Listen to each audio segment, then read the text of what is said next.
Hi, Professor Freeland. Thank you so much for letting me do this as a video. It's fantastic, and I hope it becomes something that we do moving forward. Um, I have the poems that I'm using for Forum 6 over here to my right, so sorry about the back and forth.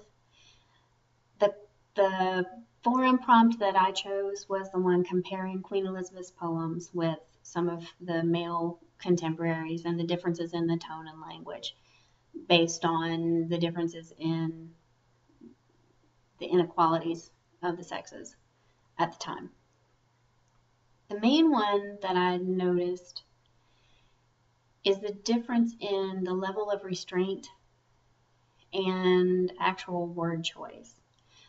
In Elizabeth's poem, on Monsieur's departure, she's necessarily more constrained. She's telling him, this is what I really feel, but I can't let anybody know that, including you, because it hurts too much, and I can't show the outside world my true feelings because they would see that maybe as weakness. Her language is lovely. She has some beautiful contrasts in talking about that idea that she's conflicted between what she actually feels and what she wants other people to think that she's feeling. But it's not dispassionate, that's not the right word, but it's much more subdued than either of the men. The two male poems that I chose were I Care Not for These Ladies and The Passionate Shepherd to His Love. Clearly Marlowe's poem is the biggest out there version of the passion of this era. The title says it all. This dude is on fire for this woman. He is trying every way in the world he can to get her to come live with him, to come be his wife, or just live with him. I don't know. It's not necessarily a truthful come on. He's promising her silver dishes for all these fantastic meals that other people are going to cook for them and put them on an ivory table. Hi, you're a shepherd? I'm not really sure where all of the money for this extravagance is going to come from, but he is very passionate about it. He is telling her, we're just going to experience every beautiful thing that the world has to offer, every natural occurring beautiful thing we are going to experience, and we are going to drink in every drop of that. Kind of on the same note, Campion's poem is sort of a complaint more than anything else. He's saying women of status or women trying to gain social status or wealth are takers. All they want the money. You have to give them something before you can get anything. As opposed to his ideal woman, this Amaryllis, who he describes as wanton, which is a word you would never find in Queen Elizabeth's writing. She just is free as the wind. She'll, the only time she will kind of refuse him and tell him to leave her alone is when they're in public and when other people can see them. But he says, when we come to where comfort is, she never will say no, implying, whatever, we're good as long as nobody's watching. She will just go with the flow. She is bringing things to him. In addition to herself, she's bringing him, and they're natural things. It's fruit and flowers and that kind of stuff.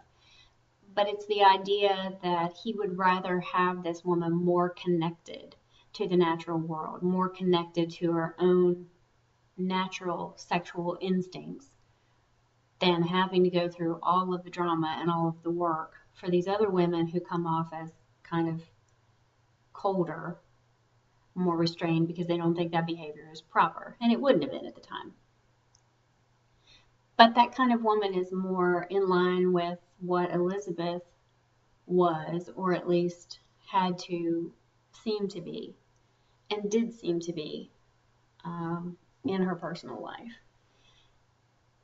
My understanding of her education is that it was extremely extensive, especially for a woman, that she was able to do double translations to English. So she was able to read texts in Greek or Latin, translate them into English, and back to their original language. With my limited French, I can tell you that is not easy, and she was able to do it by the age of 12 fairly successfully. She was also educated in rhetoric, and I think her poem is a really good example of how politic she actually was. It's such a good example of that contrast between an inner life and a public face, and is probably a very honest description of what she was going through. Now, I don't know if she actually wrote this to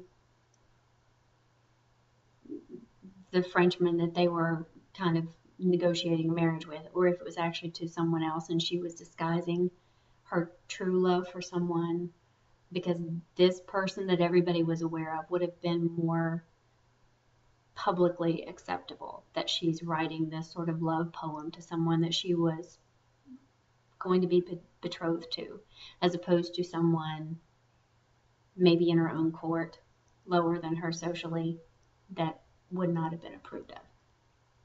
And it would have been kind of a secret thing. So that has a lot to do with her restraint. I don't know how much of her restraint is because of being a woman, although I suspect mostly because of not wanting to be called a wanton, not wanting to include words like bed. I don't think a woman writing in this time would ever have actually come that close to naming an object so intimately related with sex, which both the men did. Both of the men's poems. One talks about a bed of roses, and the other, I have to find it. I'm sorry. Bed of Roses and the Passionate Shepherd, and the last stanza before the final chorus in Campions talks about the wealthy ladies having to have beds and pillows made by other people instead of just lying on the ground, kind of thing. I don't think a woman would ever have included the word bed in anything that she wrote. So yeah, I don't know how much of this was because she was just a woman. Most of it, I guess. But I would say a lot of the difference in her content and her style also had to do with the fact that she was a sitting queen at the time that this was written, and she would not have felt free enough, I don't think, to write a poem as free and fiery and passionate as the men were allowed to do. Thank you.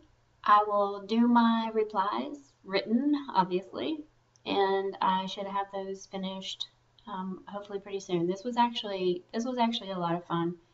The Passionate Shepherd has always been a little bit of a favorite of the older poems. I'm not a big fan of the older stuff and the rhyming ones, but that one's always kind of been a favorite because it always kind of made me giggle that here's this guy trying so hard to woo this woman that he's just going to tell her anything he thinks she wants to hear, despite the fact that there's no way he's going to be able to follow through on that.